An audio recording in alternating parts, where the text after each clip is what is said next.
I burned down the family barn on the night of my 25th birthday. Not because I wanted to watch the flames dance like some deranged firebug, but because that's where they hid the body of the man my father killed 15 years ago. The sirens wailed like banshees across the cornfields of Elmwood, Ohio, pulling the whole damn town out of their lazy boys to gawk at the inferno that lit up the sky like a faulty 4th of July. And as the firefighters hosed down the embers, I stood on the porch of our crumbling Victorian farmhouse, sipping black coffee from a chipped mug, wondering if this was revenge or just the world's way of finally cashing in on all the IOUs I'd been stiffed on. It started small. You know, the forgotten birthdays. I was 8 the first time it happened, turning 8, double digits on the horizon. And I'd spent the whole day at recess sketching birthday cakes with pink frosting in my notebook, dreaming of Mom's apple pie and Dad's off-key rendition of Happy Birthday. But when I got home, the kitchen table was bare except for a stack of unpaid bills and a note from Dad saying he'd be late from the mill.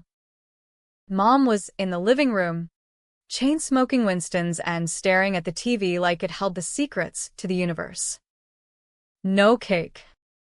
No song. Just me, blowing out the candles on a flashlight in my bedroom, whispering wishes to a god who must have been on vacation. By 12, I'd stopped expecting it. Hell, I'd started dreading the calendar flip to June 14th. The family, Dad, Mom, and my golden boy brother, Jake, would get this collective amnesia, like my existence was a post-it note they kept meaning to throw away. Jake, 2 years older and built like a quarterback with a smile that could sell used cars, always had his spotlight. Football trophies, prom king, the works. I'd tag along to his games, cheering from the bleachers with a thermos of Kool-Aid. But on my day, crickets. One year, I found a half-eaten Twinkie in the fridge and called it my cake. Lit a match from Dad's Zippo and watched the wax from a stolen church candle drip onto the foil wrapper. Pathetic? Yeah. But kids adapt. We build walls out of whatever shit life's throwing. What they didn't know, what I buried so deep it festered like a splinter under my skin, was that I was already carrying their sins by then. It was 2010, the summer before my 10th birthday, when the air in Elmwood hung thick with humidity and the faint rot of the Ohio River. Dad came home from the bar one night, reeking of cheap bourbon and regret, his knuckles split open like overripe peaches. He collapsed into his recliner, muttering about that son of a bitch Harlan from the mill, the guy who'd been banging Mom on the side for months. Harlan Tate, with his slicked-back hair and Ford truck that gleamed like a promise he couldn't keep. Dad found out, confronted him in the parking lot after the 3rd shift. Punches flew. Harlan hit his head on the tailgate. Cracked skull. Dead before the ambulance even rolled up. But Dad didn't call 911. No. He panicked like the redneck he was raised to be, grabbed Harlan's body, wrapped it in a tarp from the barn, and drove it out to our back 40. Dug a shallow grave under the hayloft, the kind of hole that floods in a rainstorm but stays hidden under bales of alfalfa. Mom knew. Of course. She sobbed for a week. Not for Harlan, but for the mess we'd become. Jake was 12. Old enough to overhear the whispers. Young enough to buy the story that Harlan just up and left town for a better job in Cincinnati. Me? I was 9, playing with my Barbies in the corner, piecing together the puzzle from the bloodstains on Dad's boots that Mom scrubbed until her hands bled. The cops came sniffing around, but Elmwood's a company town, and the mill owned half the badges. Dad spun a yarn about Harlan skipping out on debts. And with no body, no evidence, it fizzled like a dud firecracker. But I saw it all. I followed Dad that night, barefoot through the dew-soaked grass, hiding behind the rusted John Deere. I watched him sweat and curse as he shoveled dirt over the tarp, the moonlight turning his face into a mask of something feral. When he caught me peeking, his eyes went wide, then soft, like a cornered animal realizing its pups in the crosshairs. "Kenzie," he whispered, pulling me into a hug that smelled of earth and fear. "This is our secret. Family sticks together. You tell, and we all go down." "You want that for your brother? For Mom?" I nodded, tears mixing with the mud on my cheeks. From that night on, I carried it. Every lie I told the neighbors. Every time I bit my tongue when Jake joked about Harlan running off with some Vegas showgirl, it was me holding the weight. Dad bought me ice cream after. Double scoops of mint chip at the Dairy Queen, promising we'd celebrate my birthday big next year. We didn't. And the guilt? It grew roots, twisting through my ribs until breathing felt like betrayal.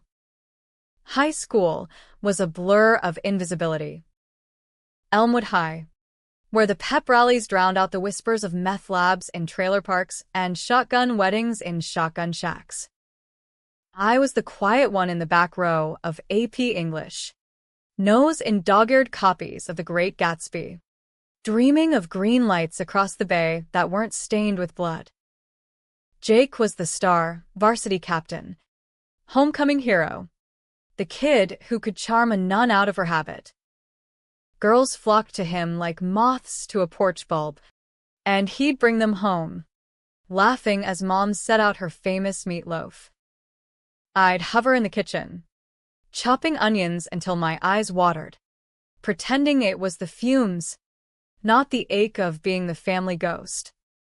Birthdays came and went like bad weather. 16.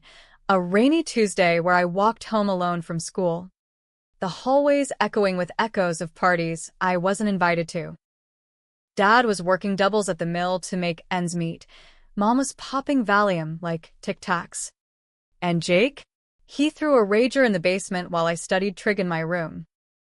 I heard the bass thumping through the floorboards, laughter spilling like spilled beer. At midnight, I slipped downstairs, hoping for a stolen slice of cake or a "hey, sis, happy whatever." Instead, Jake draped an arm around some cheerleader named Brittany, slurring, "Who's the weirdo?" They all laughed. I fled upstairs, locked the door, and punched my pillow until my knuckles bruised. By 18, I'd convinced myself it was fine. Graduated with honors, no one noticed. Got a partial ride to Ohio State on a writing scholarship. But college was just Elmwood in brick and mortar, late-night cram sessions fueled by ramen and resentment. Calls home that went to voicemail. Busy. Kenzie bug, Dad would grunt when he finally picked up. Love ya. Jake was at the same school, pledging a frat, majoring in business like he was born to broker deals. We'd bump into each other at the Union, him with a posse of bros, me clutching my backpack like a shield. "Sup, nerd," he'd say, ruffling my hair like I was still 10. I'd force a smile, swallow the secret rising like bile. Harlan's ghost followed me everywhere, whispering in the wind through the dorm windows, "They forgot you because you know too much." Sophomore year, things cracked open. I was home for summer break, interning at the Elmwood Gazette, fetching coffee for the editor, proofreading obits for typos in the dearly departed's names. One slow afternoon, digging through the archives for a fluff piece on the mill's centennial, I found it, a yellowed police report, tucked in a file labeled Missing Persons Unresolved. Harlan Tate, last seen arguing with his foreman, Dad's name redacted. But I knew. Notes about a tarp found in the river, fibers matching the mill's loading dock. No leads. But attached? A photo of Harlan, grinning with a fishing pole, arm around a kid who looked just like Jake. Wait. No. Not Jake. Harlan's son, Tommy, from a previous marriage. Tommy Tate, who lived 2 blocks over. The quiet kid who sat behind me in homeroom, sketching comics instead of taking notes. My stomach dropped like a stone in the Ohio. Tommy knew. Or suspected. He'd been asking questions back in high school, casual probes about his dad, eyes flicking to me like I held the map to buried treasure. And me? I'd lied every time, mouth dry as corn husks, because family first. But that report? It was a crack in the dam, and the flood was coming. I confronted Mom that night, after Dad and Jake had passed out in front of a Browns game rerun. She was in the kitchen, folding laundry with hands that trembled like aspen leaves. "Mom," I said, sliding the photocopy across the Formica. "This ends now." Her face drained of color, cigarette dangling from her lips like a fuse. "Kenzie, honey, you don't understand. Your father, he did it for us. Harlan was going to take everything, me, the house, you kids." Lies layered on lies, her voice cracking like thin ice. "We protected you. All of us. Protected?" I laughed, bitter as black coffee. "You forgot my goddamn birthday every year because you couldn't look me in the eye. Because I was the one who saw. The one who carried it. Tears hot on my cheeks. But I didn't wipe them. Let her see." She reached for me, but I jerked back. "Jake doesn't even know the half of it," she whispered. "We kept it from him to keep him clean. He's got a future, recruiters sniffing around for the draft." Jake. My brother. The clean slate. The one who'd high-five Dad after a mill shift, oblivious to the blood under the calluses. Or was he? That night, as I lay awake staring at the water-stained ceiling, doubt crept in like fog off the river. Jake's sudden windfalls, new truck at 19, cash for tuition he shouldn't have. Whispers at the Gazette about side hustles at the mill, skimming inventory to pay off Harlan's ghost debts. Had he known all along? Covered for Dad. Flip-flopping between golden boy and co-conspirator? The next morning, I drove to the river, parked my beat-up Civic on the gravel overlook, and hurled the photocopy into the current. Watched it bob and sink, a paper boat carrying my silence downstream. But secrets don't drown easy in Ohio. They bob back up, bloated and accusing. And that's when the plan started forming, not a blaze of glory, but a slow burn, the kind that chars from the inside out. Fall semester hit like a freight train, but I wasn't riding the rails anymore. Back at OSU, I holed up in the journalism lab, fingers flying over keyboards, chasing leads on Harlan like a dog after a bone. The more I dug, the more the rot spread. Turns out, Dad hadn't just killed Harlan, he'd leveraged it. The mill's union rep position opened up after the disappearance, and Dad slid right in, greased by silence from the right folks. Bribes disguised as loans, threats whispered in parking lots. Jake? He'd been dipping into the pot since high school, fencing scrap metal on the black market, using Dad's connections to flip it for cash. My brother, the Boy Scout, was neck-deep in the family grift, all while Mom popped pills to forget the man she'd loved enough to destroy us for. I started small with the revenge. Anonymous tips to the Gazette's tip line, vague enough to stir the pot, sharp enough to cut. Check the mill's overtime logs from 2010, one read. Discrepancies in inventory around the date Harlan Tate vanished. The editor, Old Man Hargrove with his fedora and bourbon breath, perked up. A front-page teaser. 15 years later, Tate mystery lingers. Elmwood buzzed like a hive kicked over. At the diner, truckers grumbled over hash browns. Church ladies clucked tongues at bingo night. And my family? They squirmed. Dad's calls turned curt. You hear anything at that fancy school? Kenzie? Rumors? I'd play dumb. Heart pounding like a bass drum. Nah, Dad. Just midterms. Jake cornered me over Thanksgiving break, pulling me into the garage amid the smell of motor oil and mildew. He was broader now, shoulders filled out from weight room reps, but his eyes had that hunted look, like a coyote sniffing a trap. What's with the papers stirring shit about Tate? You know something? His voice was low, accusatory, fingers twitching like he wanted to shake answers out of me. I leaned against the workbench, crossing my arms to hide the tremble. Why? Afraid the truth'll cramp your style? That new Escalade in the driveway, Mill Perks. Right? It was a shot in the dark. But it landed.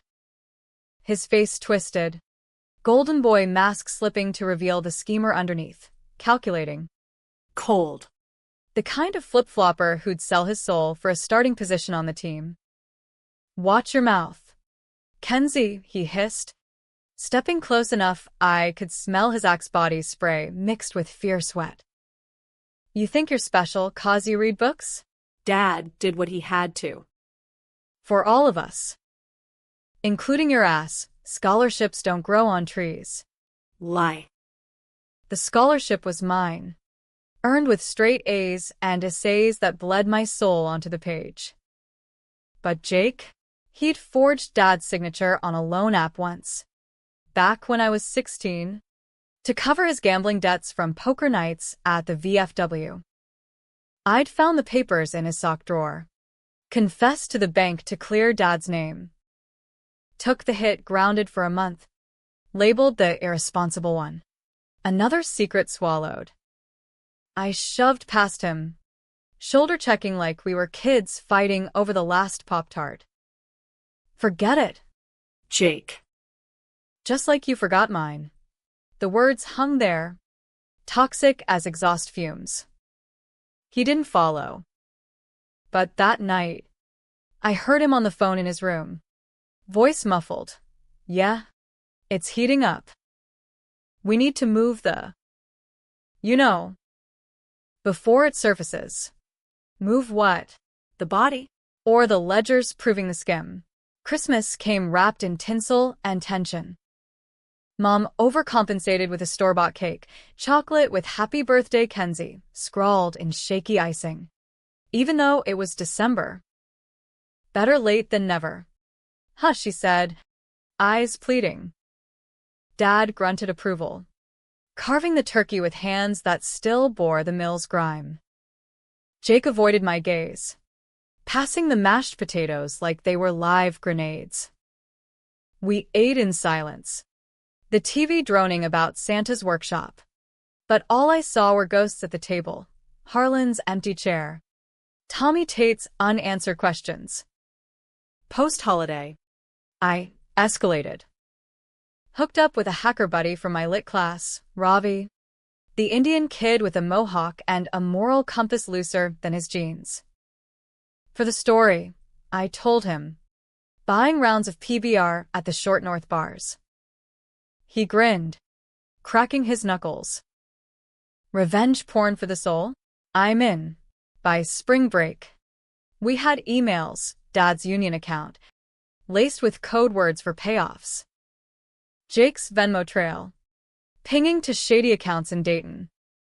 And photos, grainy shots from a mill security cam, time-stamped 2010, showing Dad dragging something heavy toward his truck. Not proof enough for court, but dynamite for doubt. I tested the waters with Tommy Tate. Found him at the comic shop on Main, flipping through Sin City volumes. His dad's old haunt. Tommy was 25 now. Lanky with tattoos snaking up his arms, anchors and swallows. Like he was forever adrift. "Kenzie Rivers," he said, not looking up. "The girl who lied better than anyone." Guilt punched my gut. I was a kid. Scared. We sat on the curb outside, sharing a warm Faygo from the vending machine. I spilled it all, not the kill, but the cover. The birthdays as barbs, the family as a noose.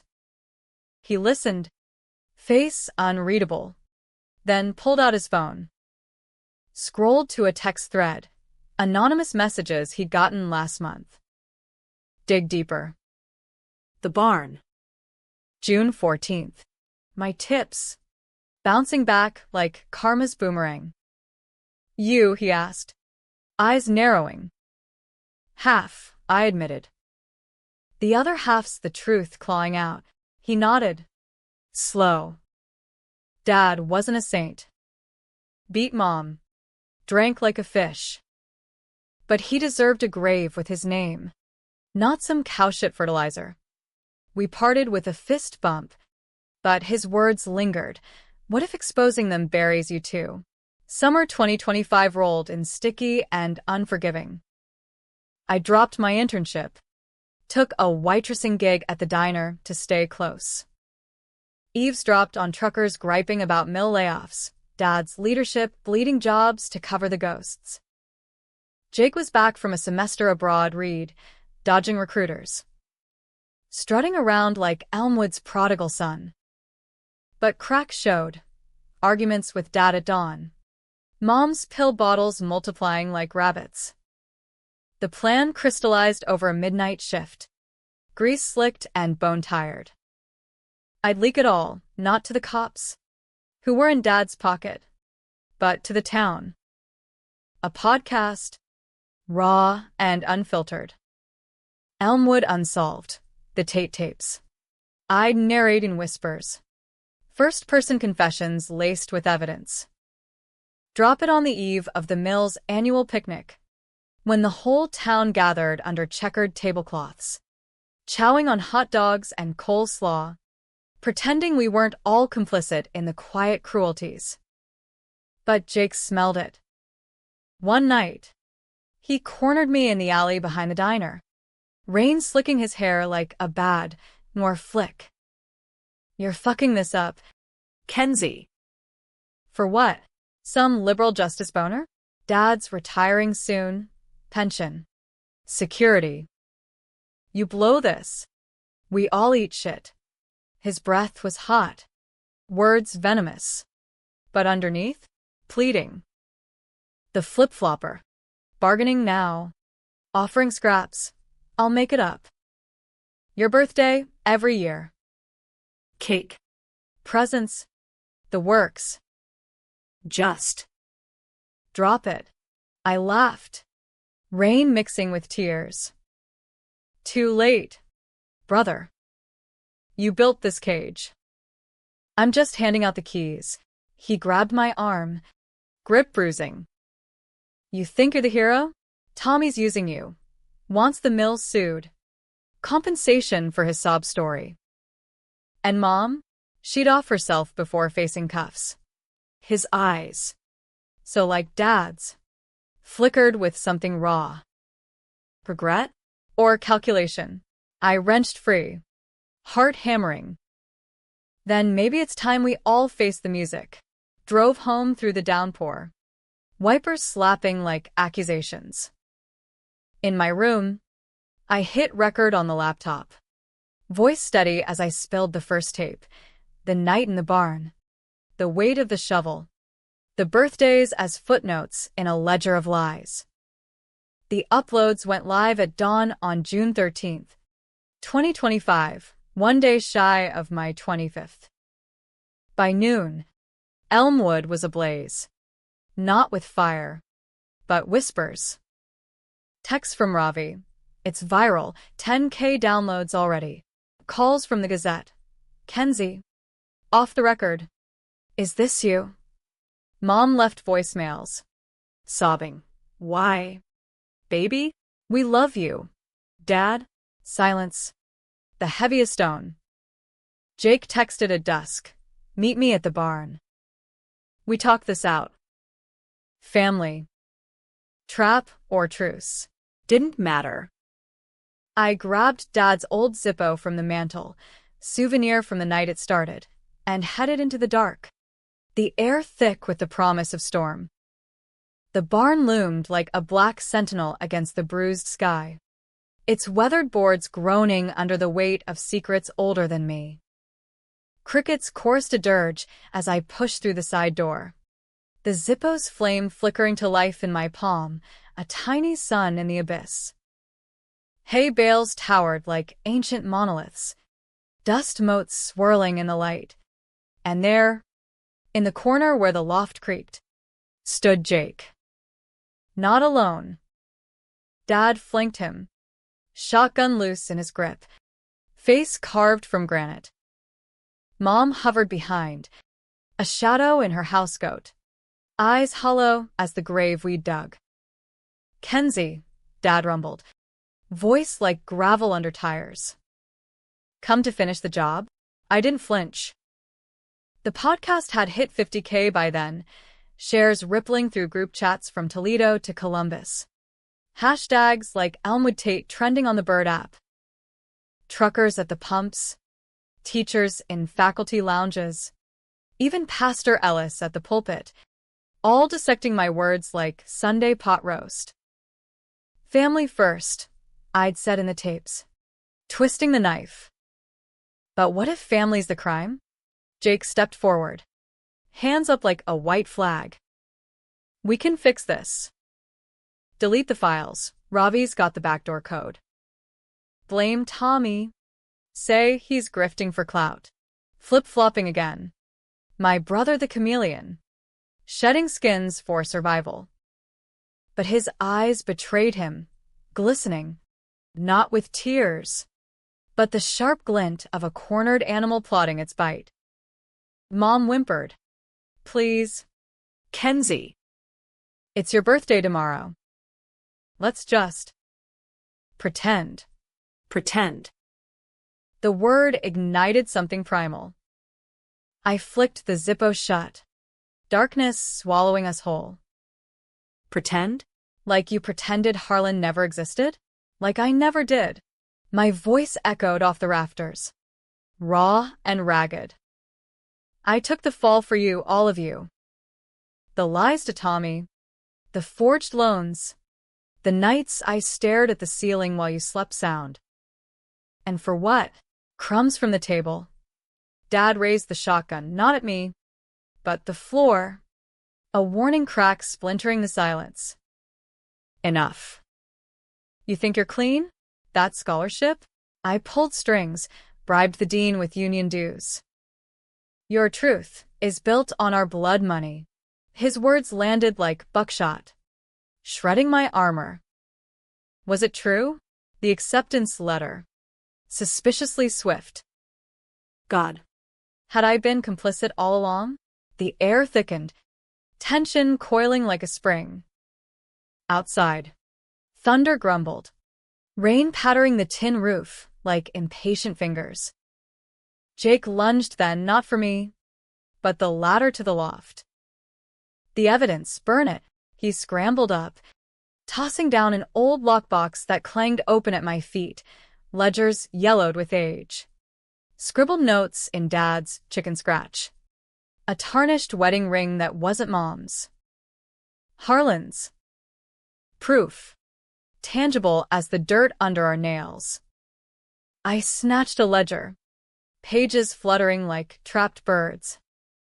This ends tonight, but as I moved for the door, Mom blocked me, frail but fierce, hands clawing my sleeve.